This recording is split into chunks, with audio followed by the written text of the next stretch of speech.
In Liberia, the fight against female genital mutilation, or FGM, has scored a small victory. Two members of a powerful secret society supporting female circumcision have been arrested. They allegedly kidnapped a mother of 8 and forced her to undergo the procedure. Arise News' Tina Millman has the story. Ruth Peal is back at her home in Monrovia, but the memories of her ordeal at the hands of the secretive Sunday Society are still painfully fresh. Peal was forcibly circumcised after being kidnapped. They tie my eyes, they cross my mouth. Before crossing my mouth, they drag something in my mouth. They hold my mouth, they drag something in the water. I was weak. I can't even shake. I can't even fight. I only feeding pain. Feeding pain. Take bread, my eye open. I was laying in the old kitchen, in the mud kitchen. To wake up, I will wake up now. Told me and set me in the top. Two of her female captors, members of Sunday, were recently sentenced to 3 years in jail on kidnapping charges, but the story was not reported in the Liberian media. Campaigners have called on Liberia's president, the Nobel Peace Laureate Ellen Johnson Sirleaf, to outlaw the practice. But they say Africa's first female president has been reluctant to speak out because of the power of the Sunday. Peal's lawyer says it will take pressure from outside countries to push Liberia's government towards a ban.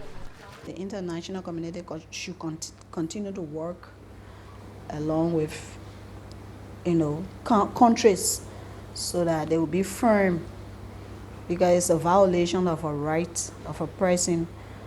Our constitution says that everybody should be free, freedom of movement. You should not have, no one has that right that is superior to another to come into your house, take you all, and just do whatsoever they feel like doing to you. If you want to go to be member of any group or to practice any traditional or customary thing, you should do it under your own free will.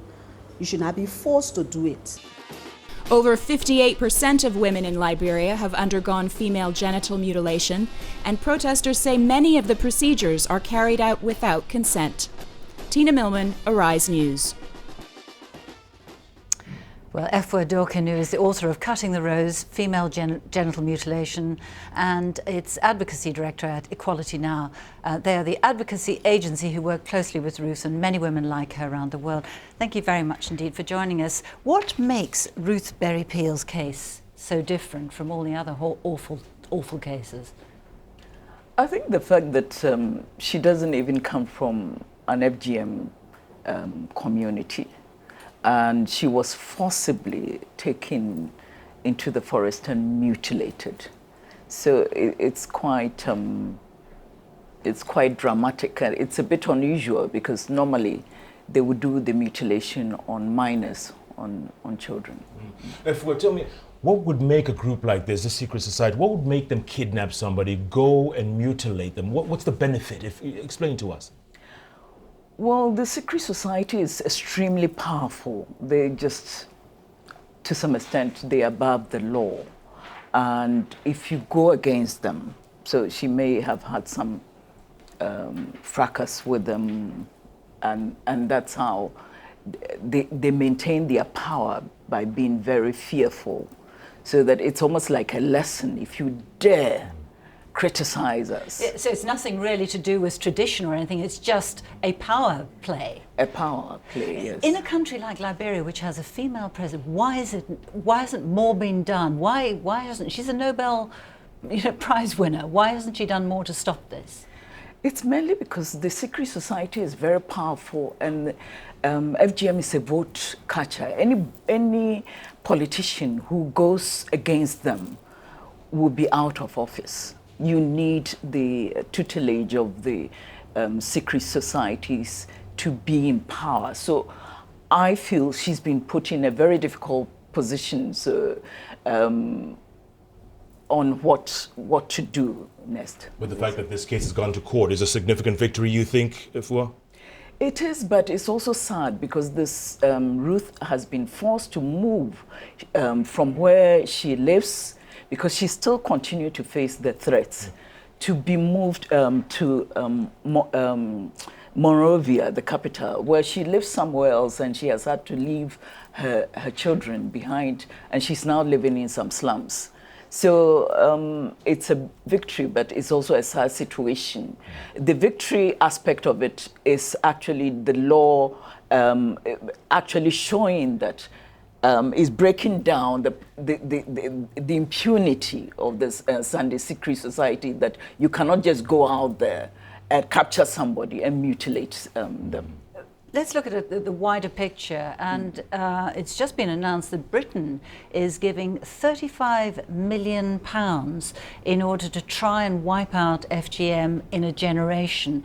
That's the largest donation of any country. How pleased are you at that news?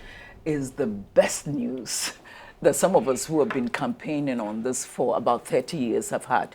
Because previously, I mean, I've worked with the United Nations bodies like WHO, where there was a regional plan of action and there was no funding attached to it. So people who have been campaigning against FGM they've had to scratch for money here and there. So they need to have a sustained program for education and action has been limiting.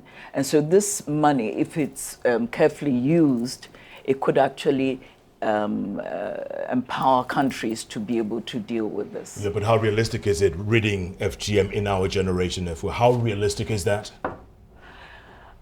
Well, they put a caveat to it of 30% reduction in 10 countries and in a generation for the countries they're going to work in. And I think the good news is that all the work that has been done, particularly by African women activists, the data is showing that FGM is reducing between older women and younger women. And in some countries like Burkina Faso and Kenya, the drop is quite significant, like about 30% drop within 5 years between the old and young women. So in these kind of countries which are showing possibilities of change, if there's a kind of an intensive push, they could bring it down substantively. But for a generation, it's going to be a bit difficult. But moving in the right direction. Yes, Okay. yes. Thanks very much indeed for joining us. Thank you so much.